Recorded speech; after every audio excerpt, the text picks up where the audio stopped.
సమయంలో పరమాత్ముడిని జ్ఞాపకం చేసే సమయంలో మూడు ఆటంకాలు ఏర్పడుతూ ఉంటాయి.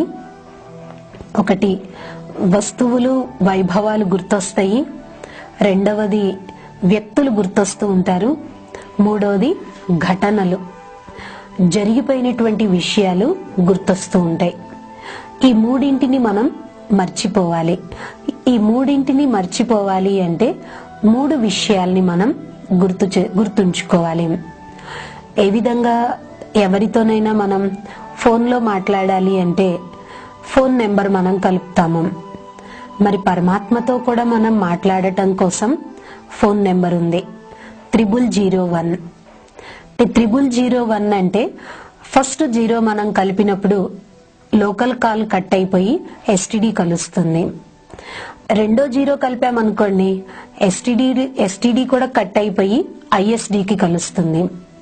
ఇంకా మూడో 0 అంటే ఇంకా డైరెక్ట్ పరమాత్మతోనే కలుసుకోవచ్చు. అంటే వాస్తవంగా ఏంటి అంటే 3 జీరోలు ఒక 0 ఒకటి అంటే 0001 అంటే వ్యక్తులు, వైభవాలు, తర్వాత ఘటనలు, ఈ మూడింటిని మర్చిపోయి మనకి మనం ఒంటరి ఆత్మగా భావించినప్పుడే మనసు పరమాత్మ వైపు లగ్నం చేయగలుగుతాం. ఒకటి వస్తువులు, వైభవాలు మన తోడు రావు అని తెలుసు. అలెగ్జాండర్ గురించి కూడా చెప్తాం. చనిపోయేటప్పుడు అతని చేతులు శవపేటికలో నుండి బయటకు వేలాడతీయమని తన మంత్రితో చెప్పాడు. అంటే వచ్చేటప్పుడు నేనేం తోడు తీసుకురాలేదు, వెళ్ళేటప్పుడు కూడా నేనేమి తోడు తీసుకెళ్లను అని అర్థం. అంటే ఈ వస్తువులు, వైభవాలు ఇవేవి మన తోడు రావు అని తెలుసు, అయినా వీటి మీద ఉన్నటువంటి మోహ మమకారాలు. రెండవది వ్యక్తులు గుర్తొస్తూ ఉంటారు. కొందరికి వ్యక్తుల మీద ఎంత ప్రేమ ఉంటుంది అంటే ఒకవేళ పిల్లవాడు విదేశాలలో ఉంటాడనుకోండి, తండ్రి చనిపోయే స్థితిలో ఉంటాడు, కానీ విదేశాలలో ఉన్న పిల్లవాడిని చూడనంత వరకు ఇక్కడ తండ్రి శరీరాన్ని వదిలిపెట్టడం. అంత వ్యక్తుల మీద మోహం ఉంటుంది. చనిపోయేటప్పుడు ఎవరైనా చనిపోయారనుకోండి, ఏమనుకుంటారు, వీళ్ళు ఏం తోడు తీసుకెళ్లారని. నేను కూడా ఒకప్పుడు ఏం తోడు తీసుకెళ్లను, ఎందుకు ఈ వస్తువుల మీద, వ్యక్తుల మీద మోహ మమకారము అనుకుంటారు.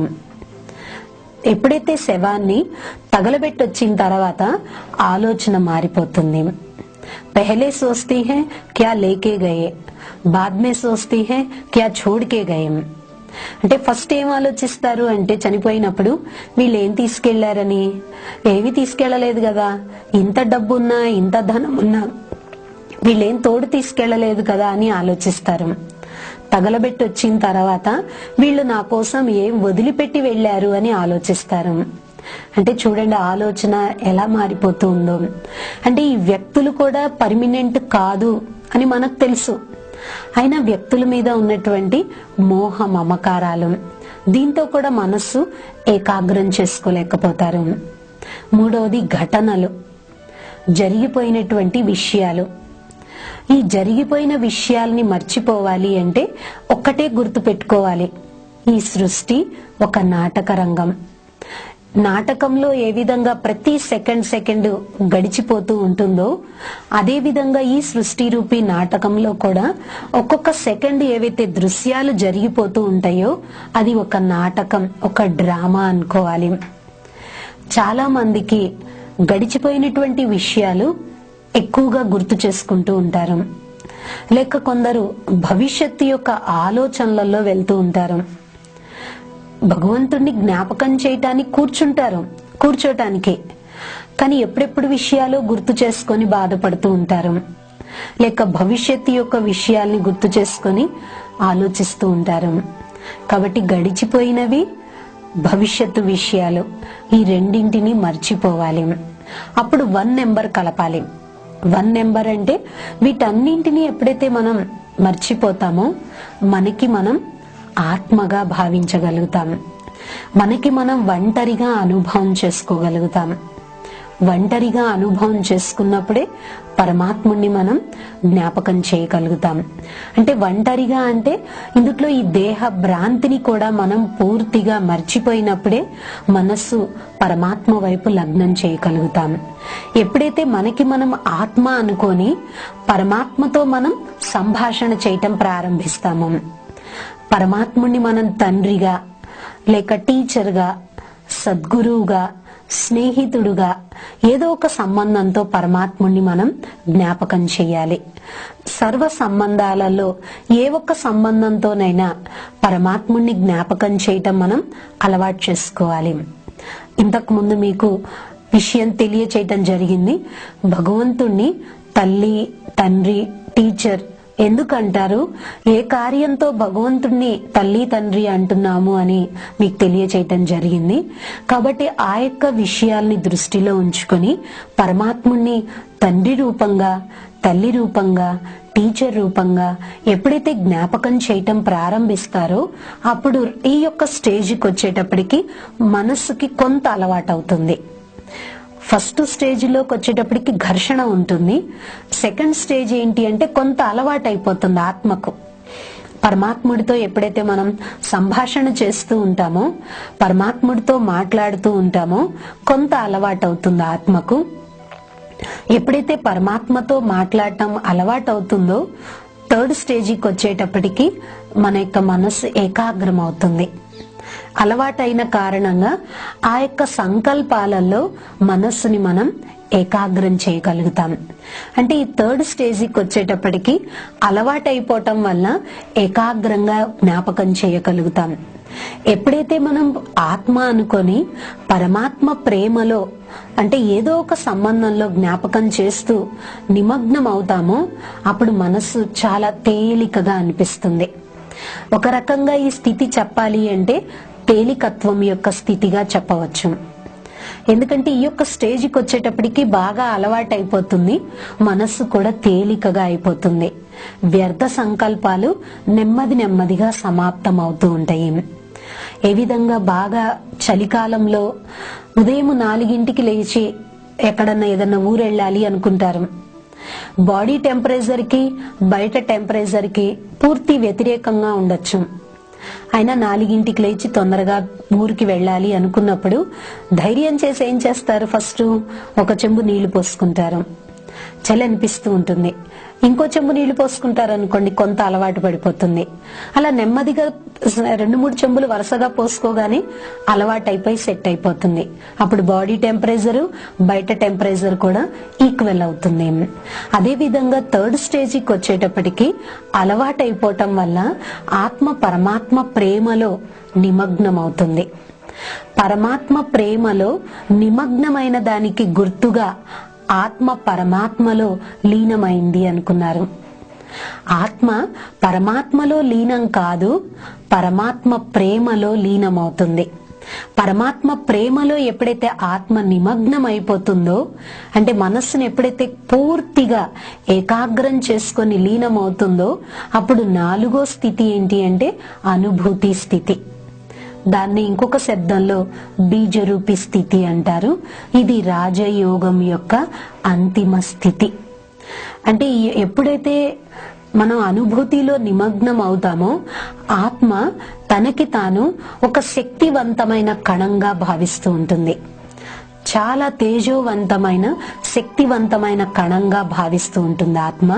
ఈ యొక్క స్టేజిలోకి వచ్చేటప్పటికి ఆత్మ అనుభూతిని పరమాత్మ అనుభూతిని పూర్తిగా అనుభవం చేసుకుంటూ తనకి తాను ఒక శక్తివంతమైన కణంగా అనుభవం చేసుకుంటుంది.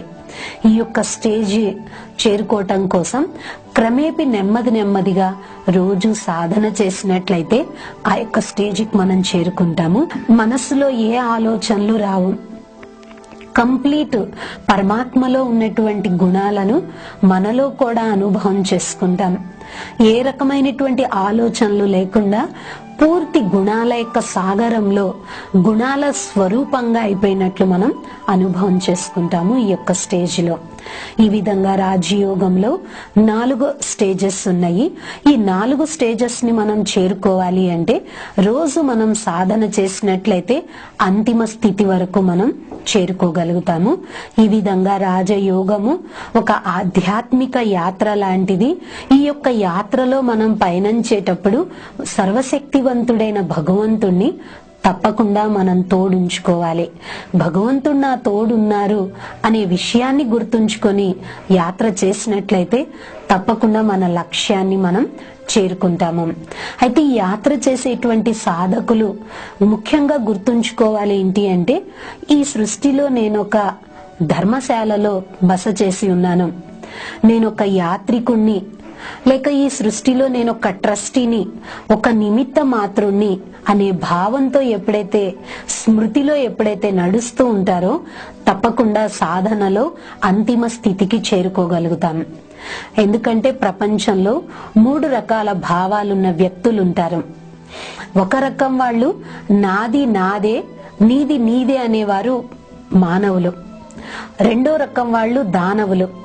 నాది నాదే, నీది కూడా నాదే అనుకునేవారు దానవులు. మూడో రకం వారు యోగులు. నాది నీది ఏమీ లేదు, అంతా భగవంతుడిదే అనుకునేవారు యోగులు. కాబట్టి మన ఆలోచనలు యోగుల్లాగా ఉండాలి. ఎప్పుడైతే మన ఆలోచనలు యోగుల్లాగా ఉంటాయి, యోగిలాగా ఉంటాయో అప్పుడు మనస్సు సహజంగా ఏకాగ్రం చేసుకోగలుగుతాం. వేటి పట్ల కూడా మనకి మోహము మమకారాన్ని మనం తొలగించుకున్నప్పుడే ఈ రాజయోగం యొక్క సాధన సహజంగా చేయగలుగుతాం. అయితే ఇప్పుడు మనం ఒక 5 నిమిషాలు ఈ రాజయోగం యొక్క అభ్యాసం చేద్దాం. ఎందుకంటే పరమాత్ముని జ్ఞాపకం చేసేటప్పుడు మనస్సుని మనం ఏకాగ్రం చేసి జ్ఞాపకం చేయాలి. కళ్ళు తెరిచి మనం పరమాత్ముని జ్ఞాపకం చేయాలి. కళ్ళు మూసుకొని జ్ఞాపకం చేయొద్దు. కళ్ళు తెరిచి మనం పరమాత్ముని జ్ఞాపకం చేసినప్పుడే పరమాత్మ ద్వారా మనకి శక్తి లభిస్తుంది.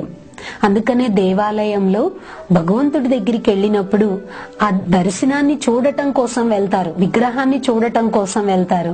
ఎందుకంటే ఆ విగ్రహం యొక్క నేత్రాల నుంచి మనకి శక్తి లభిస్తుంది. యోగంలో కూర్చున్నప్పుడు చేతిలో చెయ్యి వేసుకుని నిటారుగా కూర్చున్నట్లయితే, పిరమిడ్ షేప్ లో కూర్చున్నట్లయితే చాలా బాగుంటుంది. అంటే ఈ విధంగా చేతిలో చెయ్యి వేసుకుని నిటారుగా కూర్చోవాలి. ఎందుకంటే ఈ షేప్ ఏదైతే ఉంటుందో ఇది పిరమిడ్ షేప్ గా ఉంటుంది.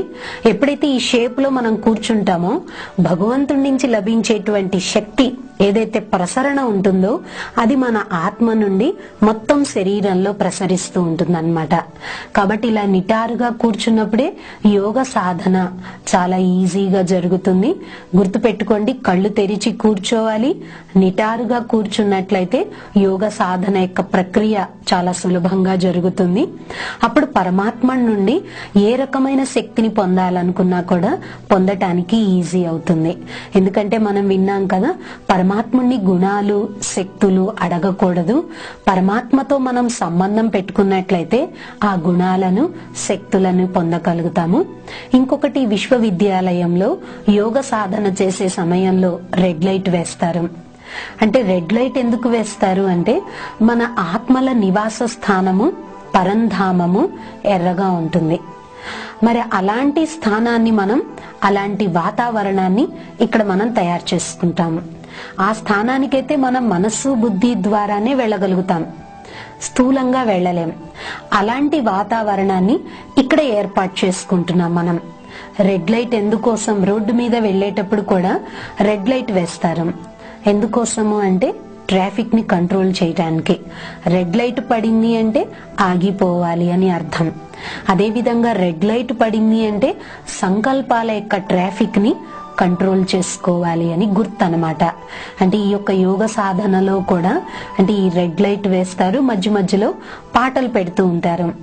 దాంతో కూడా మనస్సు పరమాత్మ వైపు మనం లగ్నం చేయొచ్చు. ఈ విధంగా యోగ సాధన కోసము మన యొక్క మనస్సుని రిలాక్స్ గా చేసుకుని మనస్సుకి ప్రేమగా నచ్చ చెప్పండి. హే మనస్సు, ఇప్పుడు నేను పరమాత్ముని జ్ఞాపకం చేయటానికి కూర్చోబోతున్నాను.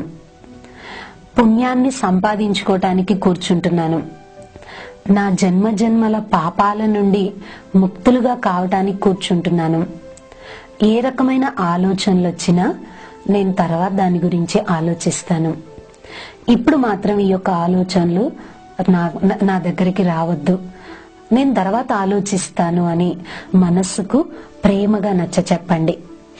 ఎప్పుడైతే మనస్సుకు ప్రేమగా నచ్చ చెప్తారో మనస్సు మీరు చెప్పినట్టు మీ మాట వింటుంది. అయితే ఇప్పుడు మనం ఆత్మచింతన చేయటం ప్రారంభిద్దాము. ఓం శాంతి. నేను ఒక చైతన్య శక్తిని, అతి సూక్ష్మాతి సూక్ష్మమైన దివ్యమైన జ్యోతిర్బిందు స్వరూపమును, సత్యమైన వాడను, చైతన్య స్వరూపాన్ని. నేను ఆత్మను భృకుటి మధ్యన మెరిసే నక్షత్రాన్ని,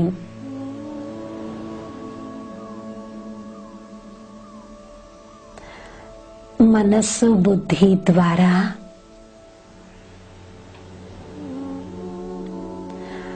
పంచతత్వాల దేహానికి అతీతంగా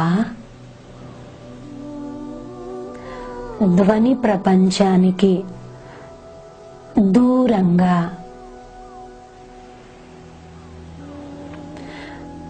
సూర్య చంద్ర నక్షత్ర మండలాలకు పైన ఒక ప్రకాశవంతమైన లోకంలో పయనిస్తున్నాను. అచ్చటి నుంచి బంగారపు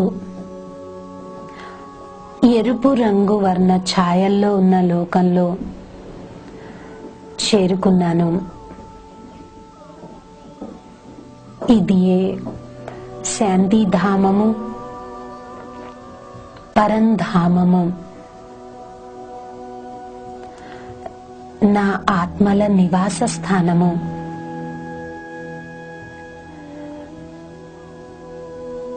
నా ఆత్మల తండ్రి అయిన పరమాత్మ కూడా పరంధామ నివాసియే.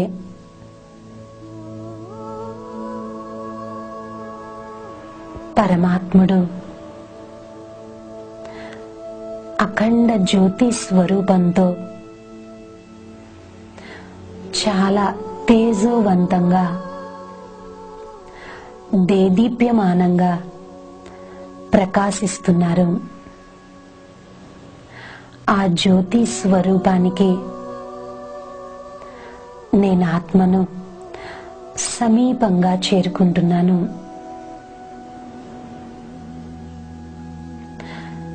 నా వలె నా తండ్రి కూడా అతి సూక్ష్మమైన దివ్యమైన జ్యోతిర్బిందు స్వరూపుడు. శివబాబా, మీరు సర్వశక్తివంతులు, సర్వగుణాలలో సాగరులు. నేను ఆత్మను, మీ సంతానమును, శక్తి స్వరూపాన్ని, సర్వగుణ స్వరూపాన్ని, సర్వశక్తివంతుడైన శివపితా సంతానమును, మాస్టర్ శక్తి స్వరూపాన్ని, శివబాబా నుండి శక్తి అనే ఎరుపు రంగు కిరణాలు నా ఆత్మ పైన ప్రసరిస్తూ ఉన్నాయి. నా నుండి మొత్తం దేహంలో ప్రసరిస్తూ ఉన్నాయి. నాలో ఉన్న అస్వచ్ఛత, బలహీనత సమాప్తమయ్యి నేను శక్తివంతంగా మారుతున్నాను. నా నుండి లభించే శక్తి కిరణాలు సమస్త విశ్వంలో వ్యాపింపచేస్తున్నాను. అనేక మంది ఆత్మలు ఈ కిరణాలని పొందుతూ శక్తిని అనుభవం చేసుకుంటున్నాయి. ప్రతి ఆత్మ తన సమస్యలను ఎదుర్కొనే శక్తిని గ్రహిస్తున్నాయి. నేనొక శక్తి స్వరూపాన్ని, శక్తి దాతను.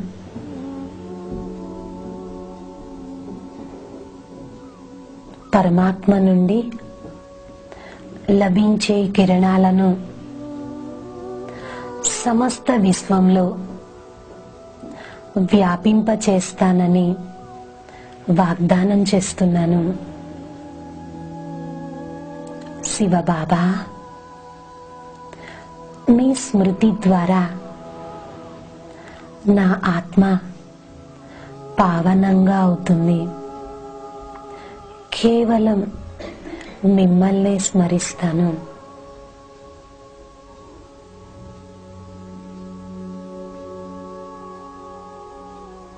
మీరు నా జీవితాన్ని చాలా ఉన్నతంగా మార్చారు.